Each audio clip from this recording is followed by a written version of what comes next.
काय विषय काय हो अक्षय, विषय काय तुमच्याकडे काय? तर आता उद्धव ठाकरेंनी जशा पद्धतीने सांगितलं की जे खासदार मोदींना भेटले, आता शरद पवार पक्षाचे देखील खासदार मोदींना भेटणार आहे. कालच्या पाहिल्यानंतर मोदी येतात, अमित शहा येत असताना सुमित्रा पवार यांना रिसीव्ह केलं नाही. सुमित्रा पवार कुठे दिसून आले नाही. एवढंच आहे ना.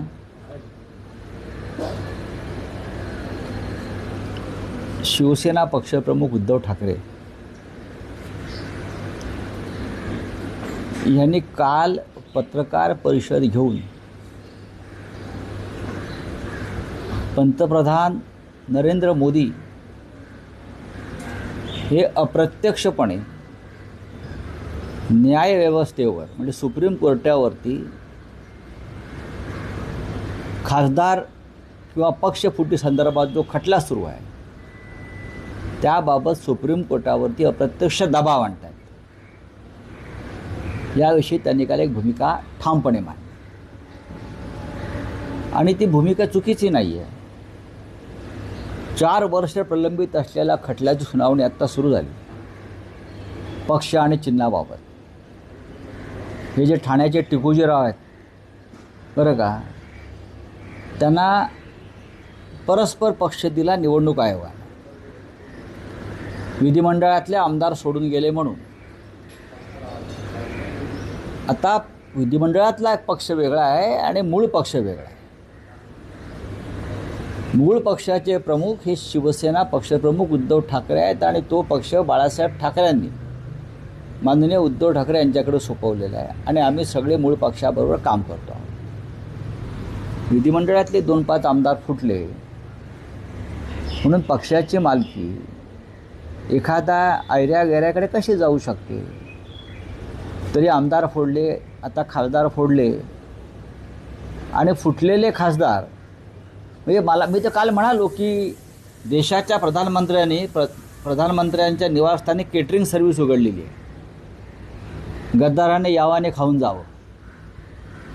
तुम्हाला गद्दारांना जेवणावळी घालायला वेळ आहे. तृणमूलच्या, आम आदमी पार्टीच्या, शिवसेनेच्या.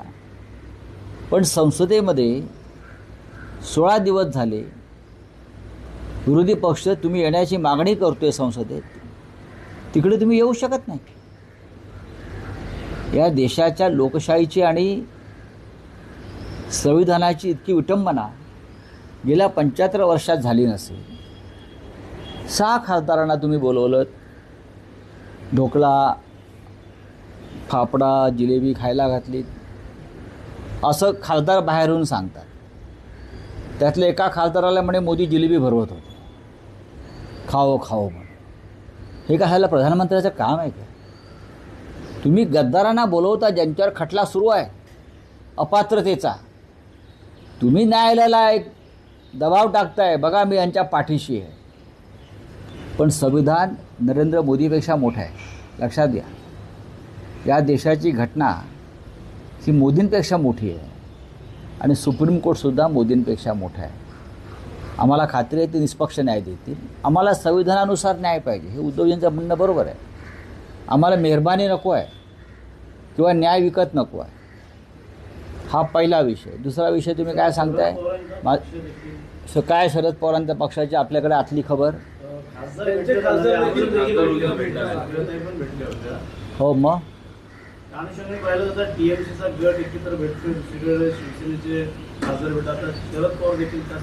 माझं आत्ता सुप्रियाताई सुळेंशी बोलणं झालं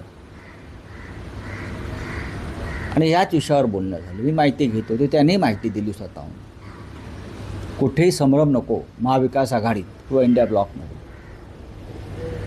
नरेंद्र मोदी आणि अमित शहा हे खासदारांनाच भेटत नाही आहेत, विरोधी पक्षांच्या संसदेमध्ये येत नाहीत. त्याच्यामुळे महाराष्ट्रातल्या अनेक खासदारांचे प्रश्न प्रलंबित आहेत. राष्ट्रवादी काँग्रेसच्या 2 खासदारांनी काही प्रश्नांसंदर्भात प्रधानमंत्र्यांना भेटण्याची इच्छा व्यक्त केली होती. तेव्हा सुप्रियाताई सुळे म्हणाल्या, मग आपण सर्व खासदारांचे प्रश्न एकत्र घेऊन जाऊ. आणि मग त्यांनी प्रश्न, ते 8 खासदारांचे सगळे प्रश्न आहेत त्यांच्या राज्यातले, जिल्ह्यातले, त्याचं एकत्रीकरण करून त्यांनी प्रधानमंत्र्यांची वेळ घेतलेली आहे आणि त्या प्रधानमंत्र्यांना भेटणार. तुमच्या मनामध्ये ज्या काही शंका आहेत त्या शंका तुम्ही ताबडतोब पुसून टाका. हे मी वारंवार सांगतो. कोणीही कुठेही जात नाही आणि कोणीही महाविकास आघाडी सोडत नाही. आणि शरद पवारांची राष्ट्रवादी ही महाविकास आघाडीचा एक महत्त्वाचा घटक आहे आणि पवारसाहेब आमचे मार्गदर्शक आहेत. नरेंद्र मोदी संसदेत येतच नाही ही देखील खेदाची बाब नाही वाटत आपल्याला? लाजिरवाणी बाब आहे. खेदाची काय? देशाचे गृहमंत्री आणि देशाचे पंतप्रधान संसदेच्या सभागृहात येत नाहीत. त्यांनी नेहरूंच्या चारित्र्याची पारायणं केली पाहिजेत. ही संसदीय परंपरा कशा जपाव्यात आणि संसदीय लोकशाहीमध्ये विरोधी पक्षाचा सन्मान कसा राखावा, या परंपरांच्या संदर्भात मोदी आणि शहा यांनी पंडित जवाहरलाल नेहरूंच्या चारित्र्याची आणि त्यांच्या संसदीय कार्याची पारायणं केली पाहिजे. एवढंच मी सांगेन. प्रशांत किशोर यांनी काल सुनेत्रा पवार यांची भेट घेतलेली होती. त्याच्यानंतर अमित शहा जे आहेत ते मुंबईत आलेले होते. एअरपोर्टवरती सुद्धा सुनेत्रा पवार जे आहेत बघा, बैठकीला सुद्धा गैरहजर. म्हणजे महाविकास, मला त्यातलं काय माहीत नाही. तसं काय तुमच्या डोक्यात असेल. बघा, हा मुळात हे सगळे पक्ष जे आहेत, महायुतीमध्ये खडा वगैरे पडला असेल. कसले खडे? हे धोंडे आहेत सगळे. खडे कसले हे? मुळात हे दोन्ही पक्ष जे आहेत, शिंदेंचा पक्ष आणि अजित पवारांचा पक्ष, या पक्षाची मालकी अमित शहाकडे. या पक्षाची स्थापना अमित शहाने केली. त्याच्यामुळे ते आले नाहीत, गेले नाहीत, काय, हे सगळे सूत्रधार अमित शहा आहेत त्या पक्षांचे. या पक्षाचा मालकी हक्क शिंदे गटाचा आणि अजित पवार गटांचा. अजूनही तो अजित पवार गट म्हणून ओळखला जातो. हे दोन्ही पक्ष किंवा गट हे अमित शहानी स्थापन केलेले आहेत. पण लवकरच मिंद्यांचा गट हा एकतर भाजपात विलीन होईल किंवा त्यांना दुसऱ्या पक्षात विलीन व्हावं लागेल. कारण सुप्रीम कोर्टामध्ये जो खटला सुरू आहे आणि त्या संदर्भात जे आमचं संविधान सांगताय 10th शेड्यूल, त्यानुसार त्यांना भारतीय जनता पक्षामध्ये विलीन व्हावं लागेल. त्या पक्षाचं अस्तित्व लवकरच संपणार आहे. गटाचं, पक्ष नाही गटाचं. बोलिये.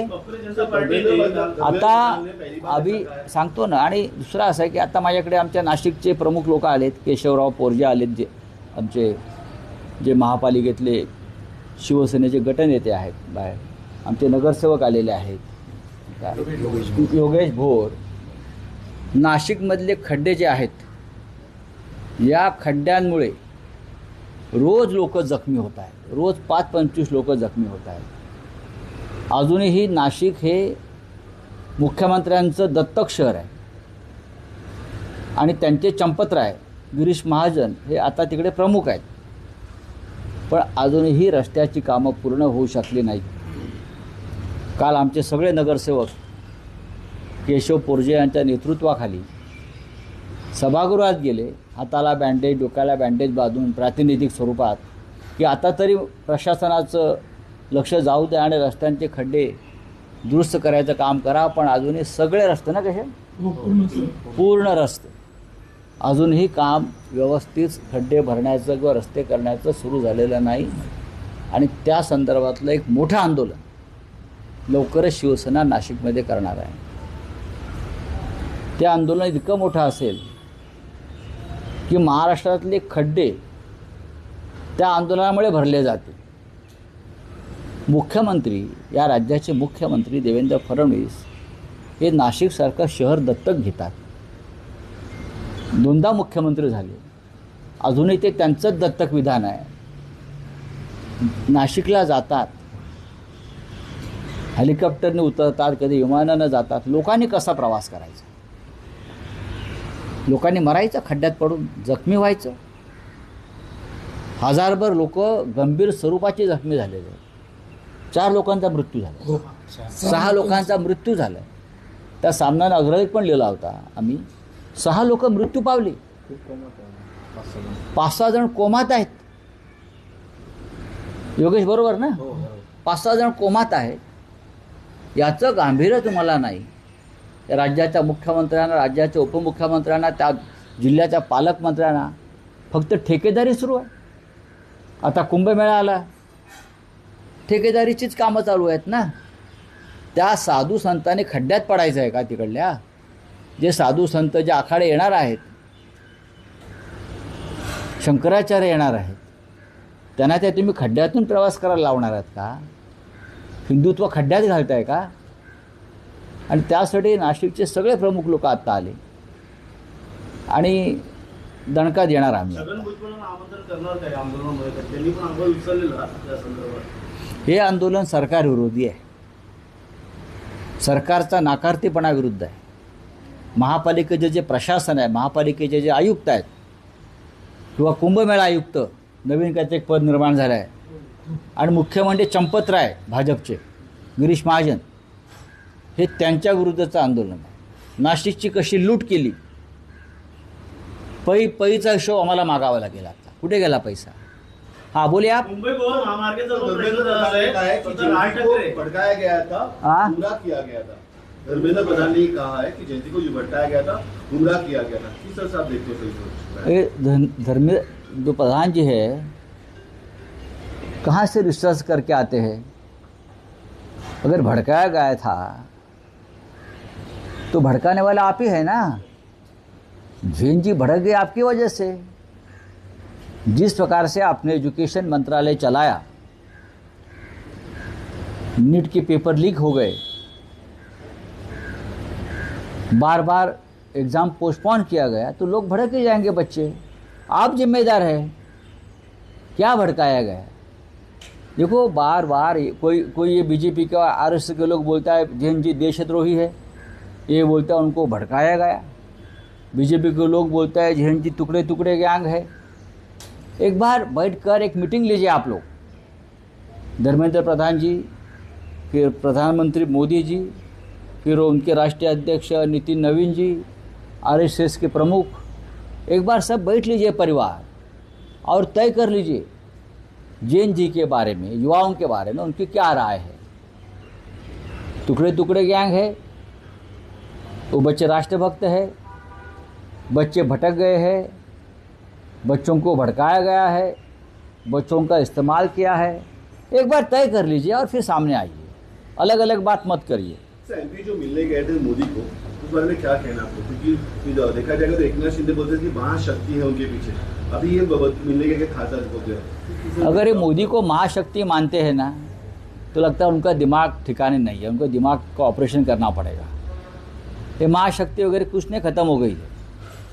6 गद्दार लोग मिलने गए, जिनके खिलाफ सुप्रीम कोर्ट में एक केस चल रही है डिस्क्वालिफिकेशन की.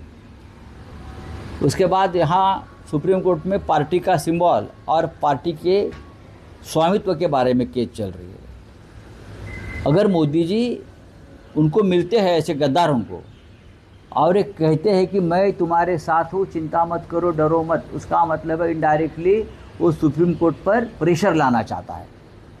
वो सुप्रीम कोर्ट को मैसेज देना चाहते हैं, मैं गद्दारों के साथ खड़ा हूँ, इसलिए आप उस तरह से आपका निर्णय देना.